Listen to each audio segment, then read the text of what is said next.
नमस्कार, मैं हूं मनोज वर्मा और आप देख रहे हैं अटेंशन। और अटेंशन में आज बात होगी अनुशासन का डंडे। जी हाँ, लगातार अपनी सरकार और पार्टी के खिलाफ आवाज़ बुलंद कर रहे बीजेपी विधायकों को बड़े नेताओं ने अनुशासन का पाठ पढ़ाया। हालांकि पार्टी ने जिन नेताओं को भोपाल तलब किया था उनमें से कई नेता पहुंचे ही नहीं। जो नेता पहुंचे उन्हें पार्टी की तरफ से हिदायत दी गई है कि पब्लिक फोरम पर सरकार या पार्टी के खिलाफ बयानबाजी ना करें। इधर कांग्रेस अब इसको लेकर बीजेपी पर तंज कस रही है और इसे बीजेपी नेताओं की झुंझलाहट बता रही है। लेकिन सवाल ये है कि क्या अनुशासन का डंडा बीजेपी के नाराज नेताओं की जुबां पर ताला लगा पाएगा, और आखिर बीजेपी नेताओं की इस नाराजगी की वजह क्या है। आज चर्चा इन्हीं सवालों के आसपास करेंगे, लेकिन पहले देखिए रिपोर्ट।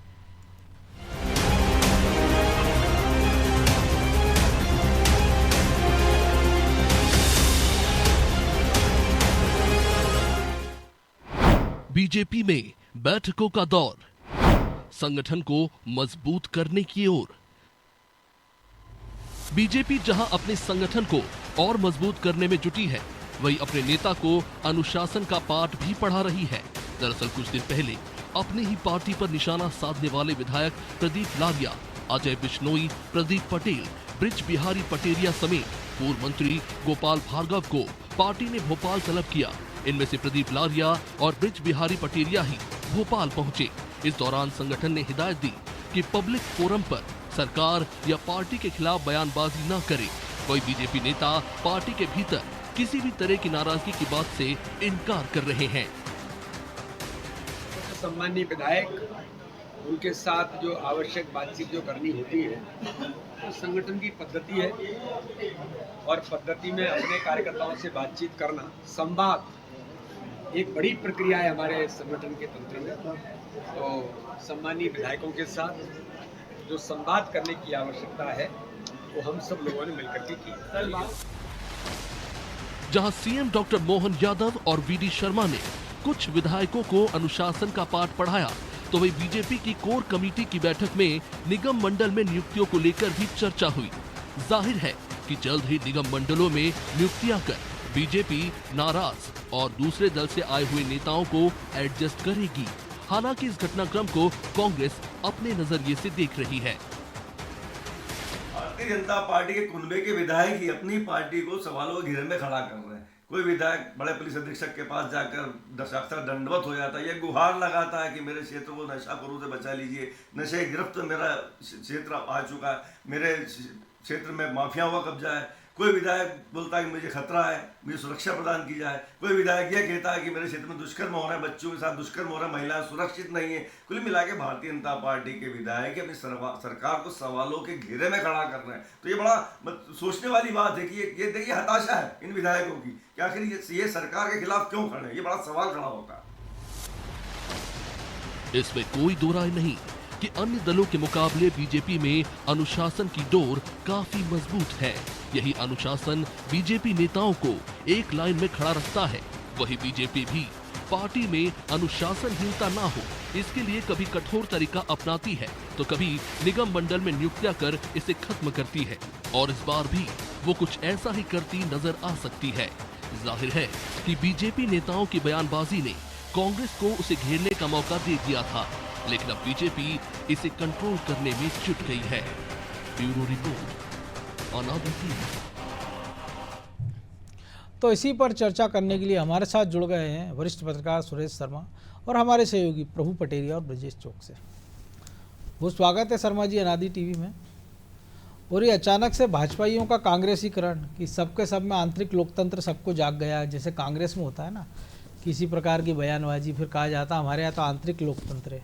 तो ये जो बीजेपी का कांग्रेसीकरण हो रहा है, ये उसके कारण है या कारण कुछ और देख रहे हैं आप?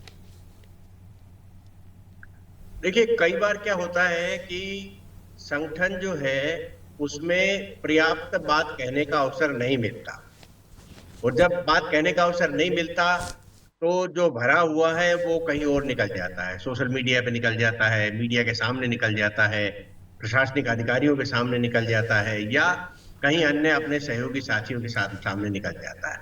मुझे ये लगता है कि ये जो वर्तमान में परिस्थिति बनी हुई है वो परिस्थिति ये है कि बड़े नेताओं को बात कहने के लिए वो जरिया जो एक हुआ करता था पहले, वो नहीं है।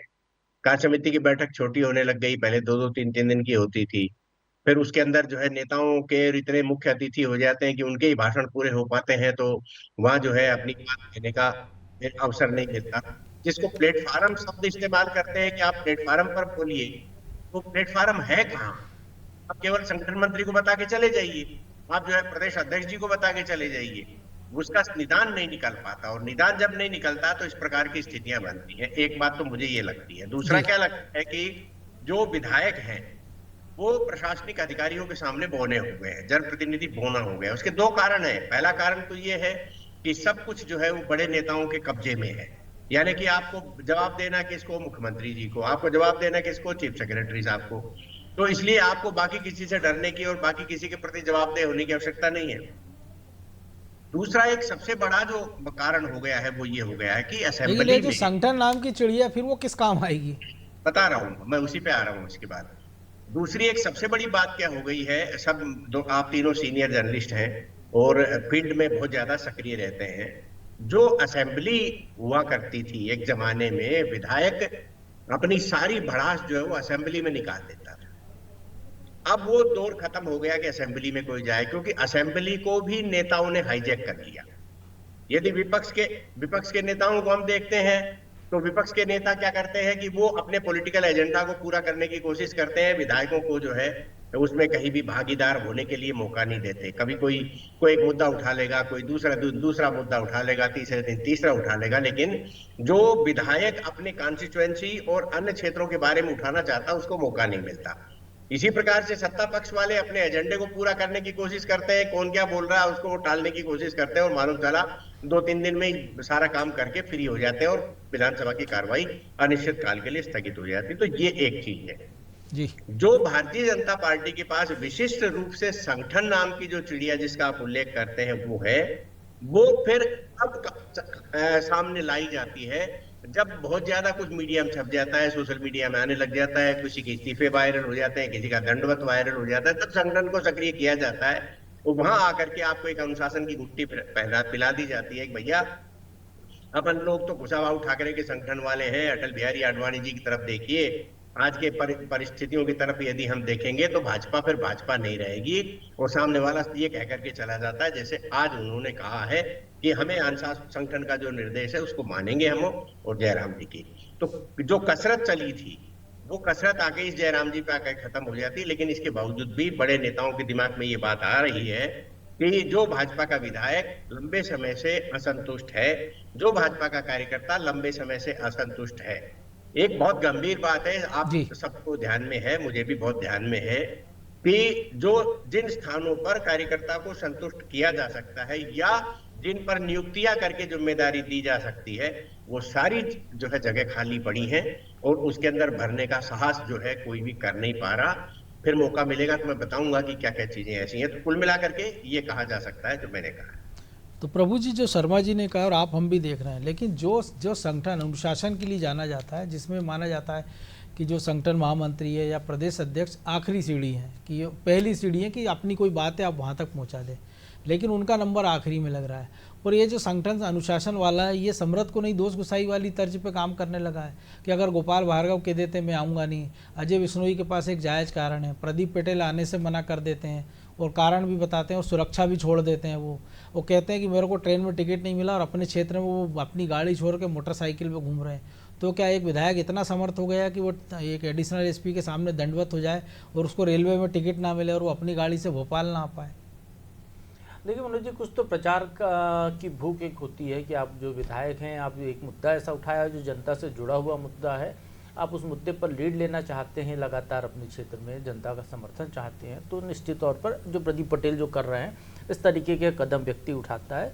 और वो जो है चूँकि उसको वहाँ अपनी कंस्टिट्यूंसी उसको संगठन से ज़्यादा महत्वपूर्ण दिखाई देती है इस दौर में, तो वो अपने क्षेत्र में अपने प्रभाव को मजबूत करने की कोशिश करता हुआ दिखाई देता है। लेकिन ये बिल्कुल जरूरी बात है कि यदि विधायक किसी एडिशनल एसपी के सामने दंडवत हो रहा है तो इसका ये मान के चलिए कि पुलिस प्रशासन ने उसकी सुनवाई नहीं, जो अभी सुरेश शर्मा जी कह रहे थे, कहीं ना कहीं जनप्रतिनिधियों की सुनवाई का स्तर घटा है, क्योंकि कंट्रोलिंग पावर कहीं और हो चुका है, जो निश्चित तौर पर सामने आ रहा है बार बार कारणों में। कोई विधायक चूँकि वहाँ से निर्वाचित जनप्रतिनिधि होता है, इसके अधिकार होते हैं, उसको इतनी ताकत दी जाती है कि वो जो कहता है कि यहाँ गलत हो रहा है तो प्रशासन उसको दूर करता है। वो कहता है ये गलत काम कर रहा है, अधिकारी इसको हटा दीजिए, तो हटा दिया जाता था। ऐसी भी स्थितियाँ होती थी, लेकिन अब चूँकि बदल गया है सिस्टम पूरा का पूरा, तो शायद चुनाव में वक्त है इसलिए चल रहा हाँ, होगा। चुनाव अभी दूर है तो इसलिए उनकी सुनवाई नहीं हो रही, तो वो अपना महत्व दिखाने की कोशिश करते हैं, ये निश्चित तौर पर है। एक जो आपने जो कहा, जो सुरेश शर्मा जी ने बहुत अच्छे से उस चीज़ को एलिब्रेट किया, संगठन की जो पहले शिकायत सुनने की जो अंतिम सीढ़ी हुआ करती थी, वो पहली सीढ़ी बन गई है, क्योंकि प्रदेश नेतृत्व भी ये चाहता है कि वही सबकी बात सुने, उसके पास लोगों की भीड़ आए, बीच में कोई चेन न रहे। शायद ये एक कारण हो सकता है। दूसरा कारण यह है कि पार्टी ने जो जिला संगठन मंत्री, संभागीय संगठन मंत्री की जो एक व्यवस्था थी, जो जिलों के मामले सुलझाया करते थे, जिलों में समन्वय बैठाया करते थे, शिकायतें सुनते थे, अपने स्तर पर उससे वो सबसे प्रमुख माने जाते थे, उनकी बात पूरे जिले के लोग मानते थे, और जब वो उनसे न सुलझे तो फिर प्रदेश नेतृत्व के सामने वो मुद्दों को लेकर आते थे। वो एक कड़ी हुआ करते थे, वो कड़ी खत्म हो गई भारतीय जनता पार्टी में। अब सब स्वतंत्र हैं। जिला प्रभारी जो हैं, आप बताइए कब बीजेपी के किस जिला प्रभारी ने के दौरे की खबर आई? बिल्कुल। प्रभारी मंत्री बने हुए जो है अगस्त में प्रभारी मंत्री बनाए गए थे, 14 अगस्त को, 2 महीने हो रहे हैं। प्रभारी मंत्रियों ने कितने ने अपने क्षेत्र का दौरा किया? एक दिन में लिस्ट देख रहा था तो 60-8 प्रभारी मंत्री मिले जो झंडा फहराने के बाद अपने जिलों में गए। और अभी शस्त्र पूजा करने गए बस। हाँ, एक मैडम गई थी तो वो जो है वहाँ चांदी का मुकुट उनको उनके प्रभार के जिले में मिला तो वो चर्चा में आ गए। तो इस तरीके की यदि आप जो महारानी बनने जा रहे हैं, महाराज जी, अब महाराजा महारानी बनने जा रहे हैं, वहाँ पर जनता की सेवा करने नहीं जा रहे हैं, अपने लोगों से बातचीत करने नहीं जा रहे हैं, पार्टी की बैठकें नहीं ले रहे हैं, तो निश्चित तौर पर ये चीज़ें निकल कर सामने आती, क्योंकि उनको सुनवाई नहीं हो रही। प्रभारी मंत्री से उनकी ये अपेक्षा होती ना कि जो पुलिस वाला या जो जिले का अधिकारी, पटवारी उनकी बात नहीं सुन रहा है, वो प्रभारी मंत्री को कह सकते हैं। प्रभारी मंत्री उसमें जायज़ कारण होगा तो वो कार्रवाई करने के निर्देश दे देता है, डांट फटकार देता है, उसका आधा समाधान तो वहीं से हो जाता है। वो चीज़ें अब नहीं हो रही हैं, तो तालमेल का अभाव यहाँ पर दिख रहा है। ये जो अचानक क्यों ये विस्फोट जैसा हुआ है मनोज जी, तो इसके पीछे मुख्य कारण ये है, पार्टी पूरी तरह सदस्यता अभियान में व्यस्त है। 2 महीने हो रहे हैं उनको सदस्यता अभियान चलाते हुए, पूरी तरह उसी में व्यस्त है। सबको ये लग रहा है कि अब तो संगठन में बदलाव होने वाला है, आने वाले समय में सारी चीज़ें बदलने वाली हैं। आज जो जिला अध्यक्ष है वो कल बदल जाएंगे, नए प्रदेश अध्यक्ष आएंगे, तो सारे संगठन में बदलाव की एक बयार थी जो सामने दिखाई दे रही है। तो उसमें कहीं ना कहीं जो है उसको वजह से ज़्यादा जो विस्फोट जैसी स्थिति दिखाई दे रही है, उसमें सब अपना अपना जो है योगदान देते हुए दिखाई दे रहे हैं। हालांकि जहाँ तक विधायकों के मामले हैं जो सामने आए चर्चा में, तो जायज़ कारण थे। चाहे प्रदीप लारिया का मामला हो, यदि नशे की बात कर रहे हैं, वो टीआई के सामने धरना देने की नौबत आ रही है, तो निश्चित तौर पर विधायक ऐसा कदम तब उठाता है जब उसकी बात सुनी नहीं जा रही। तो निश्चित तौर पर यहाँ सुनवाई का अभाव है। जो पटेलिया जी का जो मामला था वो भी आपने देख ही लिया है कि वो जो है एफआईआर करा नहीं कर रहे थे, वहाँ पे पैसे मांगने का वो आरोप लगा रहे थे वहाँ के लोग। गरीब आदमी की मौत से जुड़ा सवाल, मौत से जुड़ा हुआ मामला सरदर्द से, तो जिसमें कि मुआवजा मिलता है, तो उसमें वो यदि कमीशन की डिमांड हो रही है तो आप इससे अंदाजा लगा सकते हैं कि अवस्था के स्तर कहाँ तक पहुँच गया है नीचे। अब ये बातें ऊपर तक जहाँ आनी चाहिए वो चेन ही खत्म हो गई है जो ऊपर पहुँचाने वाली है। सही कहा शर्मा जी ने कि जो है चीफ सेक्रेटरी का कंट्रोल कलेक्टरों पर है, वो अपने हिसाब से निर्देश देते हैं, उनकी पोस्टिंग का सारा मामला ऊपर से होता है, तो वहाँ पर कोई कार्रवाई नहीं हो सकती, या कोई विधायक उनसे बदतमीजी कर दे अधिकारी से तो उल्टी खबर बन जाती है। आजकल सोशल मीडिया का दौर है, वो जायज़ कारण से भी बोले तो उसकी खबर दूसरी आ जाती है चर्चा में। तो इस तरीके से ऐसे मामले हैं, इसमें वो अपने आप को वजूद बचाने के लिए इस तरीके की हरकतें करते हुए मुझे लगता है दिखाई दे रहे हैं। बिल्कुल। तो ब्रजेश जी, एक और ट्रेंड भी हम देख रहे हैं। पहले अभी तक ये देखा हमने कि मान लीजिए दिग्विजय सिंह का जो मामला था कि उनके आरोप के बाद आईजी जो है वो जवाब दे देते हैं, कमिश्नर। लेकिन अब हो ये रहा है कि एक विधायक थाने में दंडवत हो जाते हैं और आईजी रेंज के, आईजी रीवा रेंज के, वो एक प्रेस कॉन्फ्रेंस कर देते हैं कि हमने नशे के खिलाफ इतनी कार्रवाई की है। कई सारे जिलों में ट्रेंड देखने को मिल रहा है। इंदौर में कैलाश विजयवर्गीय को थाना प्रभारी को कहना पड़ता है कि थाना प्रभारी जी, मैं नशे के कारोबार के खिलाफ, क्योंकि सबसे ज़्यादा नशे का कारोबार उनके विधानसभा क्षेत्र में हो रहा है, ऐसा कैलाश विजयवर्गीय का आरोप है। रीवा में नशे को लेकर आरोप लग रहे हैं। पूरे मध्य प्रदेश में हमने देखा सबसे बड़ा ड्रग माफिया भोपाल में पकड़ा गया है। कई सारे छापे चल रहे हैं, मंदसौर से लेकर उज्जैन तक के तार जुड़े हुए हैं। बम्बई में हत्या होती है, उसके तार उज्जैन से जुड़े हैं। तो ये जो अचानक से पुलिस को लेके सवाल उठने लगे हैं, नारकोटिक्स को लेके, माफियाओं को लेके, तो क्या इसमें भी नहीं लगता कोई एक सार्थक पहल करने की ज़रूरत है? और जो थाना प्रभारी, जो प्रभु जी ने भी कहा कि प्रदीप लारिया की भी पीड़ा यही कि वो थाना प्रभारी के खिलाफ कुछ नहीं कर पा रहे हैं, तो बड़े अधिकारियों के खिलाफ तो बात ही दूसरी है। निश्चित तौर पर मनोज जी, और इसका कारण जो बताए हैं, एक तो वजह शर्मा जी ने जो बताई है, प्रभु जी ने बताई। दूसरी वजह ये भी है कि हम देखते हैं कि राजनेता जायज़ कारण भी बताते हैं, कई बार वो नाजायज़ प्रेशर भी बनाते हैं। एक वजह भी ये भी होती है कि उनको कहीं पे निगाहें कहीं पे निशाने जैसा होता है कि मतलब उनके दो काम हैं जो नहीं किए तो कौन से मुद्दे उठाएगा आदमी। प्रेशर पॉलिटिक्स कहाँ की जाती है? लेकिन ऐसा भी है ना कि कई मैं आ बार रहा ये हूं उस आरोप पे भी। लगा दिया हाँ, जाता है कि तो ये आरोप काम लगा दिया जाता है कि भाई क्या शराब बहुत ज़्यादा बिक रही है, सट्टा हो रहा है, जुआ हो रहा है, जो कॉमन आरोप होते हैं पुलिस पर कि पैसे मांग रही है। निश्चित तौर पर यदि ऐसे कोई गंभीर आरोप हैं तो उस पर ऊपर से कार्रवाई होनी चाहिए। जब आप कार्रवाई करेंगे तो प्रशासनिक अमला भी कसावट आएगी उसमें। यदि टीआई पे इस तरह के आरोप हैं तो आप कार्रवाई कीजिए, जांच कराइए। और जब व्यापक स्तर पर आप इस तरह की कार्रवाई करेंगे, ऊपर स्तर पर आप से कार्रवाई शुरू करेंगे, तो मुझे लगता है कि राजनेताओं की पूछ परख भी बढ़ जाएगी। यदि पहले हम देखते हैं जो शर्मा जी ने कहा था, मैं उस बात को आगे कि यदि थाना प्रभारी सुनवाई नहीं कर रहा है, एडिशनल एसपी सुनवाई नहीं कर रहा है, तो यही बात विधायक कहाँ उठाता था? विधायक विधानसभा में उठाता था, उसको जांच का आश्वासन मिलता था या जांच के निर्देश दे दिए जाते थे, तो वो वहाँ तक सीमित हो जाता था। अब आप सुनवाई कहाँ हो रही है? आपकी सुनवाई हो नहीं रही, तो एक आपको चैनल बनाना पड़ेगा, प्रभारी मंत्री पे जो के कार्रवाई कर सकें। यदि संबंधित एसपी क्यों सुनवाई नहीं कर रहा है ये देखा जाना चाहिए। विधायकों से मुलाकात का एक समय निर्धारित होना चाहिए। हमने देखा पिछली कमलनाथ सरकार में आरोप लगते रहे थे कि मुख्यमंत्री बात नहीं करते। संवादहीनता कहीं ना कहीं आ गई मुझे लगता है। चाहे जिलों में एक समन्वय नहीं बन पा रहा है, राजनेताओं में और प्रशासनिक अमले में क्यों नहीं बन पा रहा? हो सकता है प्रभारी मंत्री देर से नियुक्त हुए हों, हो सकता है बैठकें नहीं हो रही हों। तो जो चीज़ें बैठकों में आ जाती हैं, जो शिकायतें आ जाती हैं, वो मुझे लगता है कहीं ना कहीं तो इसके लिए कलेक्टर और एसपी को पहल करना प्रभारी चाहिए। मंत्री जब कहते हैं कि मेट्रो के अधिकारी के खिलाफ एक्शन होना चाहिए, आप बताइए अभी तक क्या एक्शन हुआ? ये भी एक सवाल है ना। तो ये सवाल है ना, और इस पर कार्रवाई तो आपको ऊपर से ही करना पड़ेगी ना। प्रशासनिक कसावट कहाँ से आएगी? यदि आपके विधायक की कोई समस्या है, विधायक की सुनवाई नहीं हो रही, तो संबंधित जिस पे शिकायत है उस पर आप कार्रवाई कर दीजिए। यदि उससे ऊपर से प्रेशर है तो उस पर कार्रवाई कर दीजिए। तो ये कार्रवाई तो ऊपर से ही होगी ना। अभी तो गृह विभाग तो सब मुख्यमंत्री के हाथ में है, तो मुख्यमंत्री के पास हो सकता है ज़्यादा व्यस्तता होती है तो वो नहीं देख पाते हो। लेकिन ये जो सुनवाई होने लगेगी, चाहे संगठन स्तर पर विधायकों के लिए बाकायदा बैठकें होने लगे, विधायक आ जाएं अपनी पार्टी कार्यालय में, समय समय पर बैठ के हों, जिले में बैठ के हों, और सरकार स्तर पर हों कि भाई प्रशासनिक अधिकारी, हमने देखा है कि यदि मंत्रालय में भी विधायक आ रहे हैं तो उनके लिए एक समय सीमा निर्धारित हो जाए, संबंधित विभाग से अधिकारियों से बातचीत हो जाए, उनको समय मिल जाए, उनके शिकायत पर कार्रवाई हो जाए ना, उनको भोपाल आना ही क्यों पड़े। हाँ, और यदि इसके बाद एक उच्च स्तर पर भी एक सिस्टम बन जाए कि जिले में यदि कहीं कुछ सुनवाई नहीं हो रही है तो मध्य प्रदेश स्तर पर, वल्लभ भवन स्तर पर, मुख्यमंत्री स्तर पर समय समय पर अपनी बातचीत कह सके, तो मुझे लगता है फिर इस तरह से सोशल मीडिया पर वो नहीं आएगा। और दूसरा कारण जिस तरह से जो लगातार आ रहे हैं मनोज जी, वो एक राजनीतिक कारण भी उसका हो सकता है, क्योंकि निगम मंडलों में नियुक्तियां होने वाली है, प्रेशर पॉलिटिक्स का दौर है, और जो प्रभु जी ने भी कहा है कि संगठन में बदलाव होने वाला है,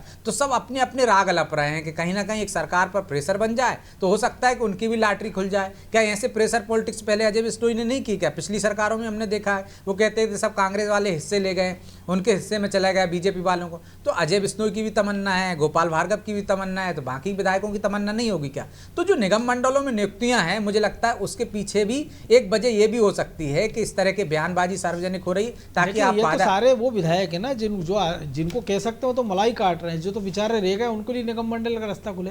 लेकिन शर्मा जी, एक सिस्टम था बीजेपी में, जो संगठन महामंत्री होते थे वो सेफ्टी वाल का काम करते थे कि बहुत ज़्यादा प्रेशर हो तो वहाँ से रिलीज हो जाता था। अब तो ये लग रहा है कि वो कुकर ही फटने की स्थिति में आ गया है। नहीं, सेफ्टी वाल का तो चेंज आ गया, मानसिकता बदलाव आ गई, ये बात तो फैक्ट है, इसको तो मानना पड़ेगा धीरे धीरे। और कई बार ये होता है कि संगठन मंत्री जो है वो पावरफुल होते चले जा रहे हैं धीरे धीरे। पहले क्या था कि उनका जो पावरफुल होने का बेस था वो था संगठन का कार्यकर्ता, क्योंकि वो अपने मन की बात पारिवारिक दृष्टिकोण से जो है वो अपनी बातें बताता था, जिसके कारण संगठन मंत्री को सबसे ज्यादा महत्व का स्थान माना जाता था। अब वो पॉलिटिकल हो गए, उनके दिमाग में भी वही हो गया कि कैसे सत्ता चलती है। हमने पहले कभी देखा नहीं, एक नया पावर सेंटर बन गए कह सकते हैं। प्रभु जी को भी शायद याद होगा कि कभी भी संगठन मंत्री का मुख्यमंत्री के साथ फोटो नहीं आता था, और अब तो मुझे ऐसा लगता है कि मुख्यमंत्री जी को धकिया के फोटो खिंचवाने की प्रवृत्ति बढ़ती जा रही है। तो ये मुख्यमंत्री जी से ही कहा जाता होगा साइड में हो जाओ, मेरी फोटो आन दो। तो वो ये जो चेंज आया है, इसका नुकसान जो है, जो काडर है उस पर हुआ है, क्योंकि किससे जाकर के कहे। और एक बात हमको ये भी सुनने को मिल रही है कि कार्यकर्ता जो पुराने हैं, जिनके पास अब कोई दायित्व नहीं है, दायित्व तो स्वाभाविक है कि सब लोगों को नहीं दिया जा सकता, तो वो काम मांगते हैं कि भाई आप थोड़ा काम दीजिए हमको, हम भी क्षेत्रों में चले जाएंगे, पद मत दो, काम तो दीजिए आप हमको। तो मालूम चला कि उनको कहते हैं अच्छा तुम्हारी जरूरत पड़ेगी तो तुम्हें बुला लिया जाएगा, क्योंकि नए चेहरे देखने की आदत पड़ गई है, अनुभव को देखने की, अनुभव का उपयोग करने की आदत नहीं है। तो एक बेसिक परिवर्तन भारतीय जनता पार्टी में आया है। और मैं बार बार एक बात कहता हूं कि मनोज जी को बुला करके बात की जाती थी कि क्या चल रहा है मीडिया में, मुझे बुला के बात की जा सकती थी या किसी अन्य को बुला के बात की जाती थी, वो भी प्रथाएं खत्म हो गई, क्योंकि हम अहम ब्रह्मास्मि वाली स्थिति बन गई है सभी लोगों में। पहले पुराने बड़े पत्रकारों से, पुराने अनुभवी पत्रकारों के साथ बैठ के बात हुआ करती थी, मुख्यमंत्री जी भी बुलाते थे, संगठन के अध्यक्ष पदाधिकारी भी बुलाते थे और ये बात करते थे। तो पहले, और चीफ सेक्रेटरी साहब भी बुलाते थे पहले, और आयुक्त जनसंपर्क तो चाय पे ही बुलाते थे, लेकिन धीरे धीरे इन सब परंपराओं का टूटना शुरू हो गया है। और उसका सबसे बड़ा कारण ये है कि जो वर्किंग स्टाइल है वो बदल गई। पहले क्या उत्तरदायित्व होता था, अभी उत्तरदायित्व नाम की तो कोई चीज बची नहीं है। सबके अपने अपने मिशन है कि मुझे तो जीवन में यही करना है, तो वो अपने काम करता है और आगे के लिए रवाना हो जाता है। इसलिए जो देश के लिए काम करने वाली स्थिति थी, प्रदेश के लिए काम करने वाली स्थिति थी, विधायक अपने विधानसभा क्षेत्र के लिए जो काम करता था, वो चीजें लगभग गौण हो गई है। तो विधायक वो बढ़िया कि जिसके पास आने वाले विधानसभा चुनाव में अकूत संपत्ति हो जाए, तो अगले चुनाव तक बाकी कोई मतलब नहीं है। आपने कितनी सड़कें बनवाई, कितने पुलिया बनवाए, कितने जो है लोगों को रोजगार दिलवाया, कितने क्षेत्र की समस्याएं, ट्यूबलाइट चेंज कराई, ये कराई, वो कराई, कुछ भी विधायक निधि का कितना काम हुआ, इसका कोई आकलन नहीं है। अब केवल ये आकलन है कि भाई साहब जो है छोटी गाड़ी में चलते थे, बड़ी में हो गए, बड़ी में के ऊपर सायरन 2 की जगह 4 लग गए, और भीड़ को लेकर के चलते हैं कि साहब मैं निरीक्षण करने निकल रहा हूं। ये जो शोबाजी और ड्रामा चालू हो गया, जनता को चाहे काम मिले, सुविधाएं मिले न मिले, लेकिन हमें निरीक्षण चाहिए। जो ये खबर छपने की प्रवृत्ति आ गई है राजनीति में, ये काफी नुकसानदायक भी हो गई है और काफी जो ट्रेंड को बदलाव हो गई है। आप एक व्यवसाय करने लग गए हैं, जैसे मैं एक व्यापार करता हूं तो मुझे मालूम है कि आज मेरा माल ज्यादा बिकना चाहिए, तो इसके अलावा बहुत लंबा कोई सोच बचा नहीं। तो ये जो परिवर्तन आया है, इसके कारण सभी चीजों में गिरावट आई है। तब विधायक भी पार्टी से नाराज होकर के सोशल मीडिया पर बोलने लग गए हैं, अधिकारी भी जो है वो फेसबुक पर लिख करके अपनी भड़ास निकालने लग गए हैं, आप उनको उठा करके इधर कर देते हैं। आपका एक स्पष्ट विजन हो गया है कि हमको तो यही काम करना है, तो उसी कामों को जो है अपने हिसाब से करते जा रहे हैं। मुझे तो प्रभु जी, ये प्रवृत्ति कहीं तो रुके ना, क्योंकि ये तो ऐसा लग रहा है कि जैसे विपक्ष कमजोर है तो सत्ता पक्षी विपक्ष की भूमिका निभा रहा है।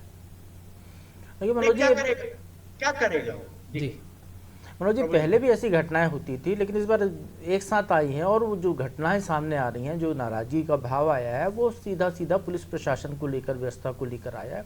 तो मुझे लगता है इसका एक कारण जो है कि मुख्यमंत्री का ही गृह मंत्री होना है। पहले ये होता था कि चलो नीचे के अधिकारी नहीं सुन रहे हैं, जिले के अधिकारी नहीं सुन रहे हैं पुलिस प्रशासन के, तो फिर वो जो है गृह मंत्री से बात कर लेता था। अब चूंकि मुख्यमंत्री ही गृह मंत्री हैं, तो शायद वो चेन खत्म हो गई है, वो सीधे बात मुख्यमंत्री से नहीं हो पाती।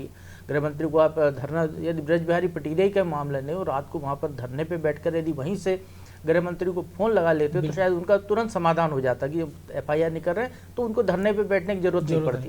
लेकिन वो स्थिति अब नहीं है, तो वो कहीं ना कहीं चेन ब्रेक हो रही है, सिस्टम चेंज हो गया है, बहुत सारी चीजें बदल गई हैं, इसकी वजह से ये चीजें ज्यादा खुद मुखरता से सामने आ रही। प्रभु जी, आपको याद होगा कि एक समय ऐसा था, आपने भी उस समय में कवरेज किया है, मैं तो खैर शुरुआती दौर की बात बता ही रहा हूँ। एक 10-12 बरस से ये वातावरण बदला है, अन्यथा जनसंपर्क विभाग और जो ये होम डिपार्टमेंट जो है, ये लगभग जो है मुख्यमंत्री के पास रहता था। पटवा जी के जमाने में शीतला साय जी को दिया गया था, उससे पहले का याद करिए, कोई ऐसा आपको होम मिनिस्टर दिखाई देता है क्या? वो बाद में दिग्विजय सिंह जी के कार्यकाल में होम मिनिस्टर अलग हुए हैं, शिवराज जी, उससे पहले 3 डिपार्टमेंट रहते ही थे, GAD और जनसंपर्क और होम डिपार्टमेंट। उसका एक फायदा ये होता है ना शर्मा जी, लेकिन तब इतने इजिली एक्सेसिबल नहीं थे ना। अब तो हर आदमी मोबाइल है, सीधे नंबर है, कार्यकर्ता से संपर्क है, समय बदल गया है। और एक फायदा ये भी था ना कि आपसे क्राइम कंट्रोल हो ना हो, खबर को आप कंट्रोल कर सकते थे। बहरहाल वक्त इतना ही है। बहुत धन्यवाद शर्मा जी आपका। तो अनुशासन का डंडा चला तो है, लेकिन जैसा चलना चाहिए वैसा चला नहीं है, क्योंकि सबके अपने तर्क हैं, सबके अपने कारण हैं। लेकिन सबसे बड़ा सवाल ये है कि नौबत क्यों आ रही, वो भी बीजेपी जैसे अनुशासित संगठन में। और अगर उसके अंदर से इस तरह की आवाज़ें उठ रही हैं तो संगठन को इस पर चिंता करनी होगी, सरकार को भी, और ये देखना होगा कि क्या ब्यूरोक्रेसी के कारण ये हालात बन रहे हैं या उसके अपने जो जनप्रतिनिधि हैं उनकी जो महत्वाकांक्षा है वो सरकार और संगठन को दिक्कत में डाल रही है। अटेंशन में आज इतना ही, मुझे दीजिए इजाज़त और आप देखते रहिए अनादि टीवी। नमस्कार।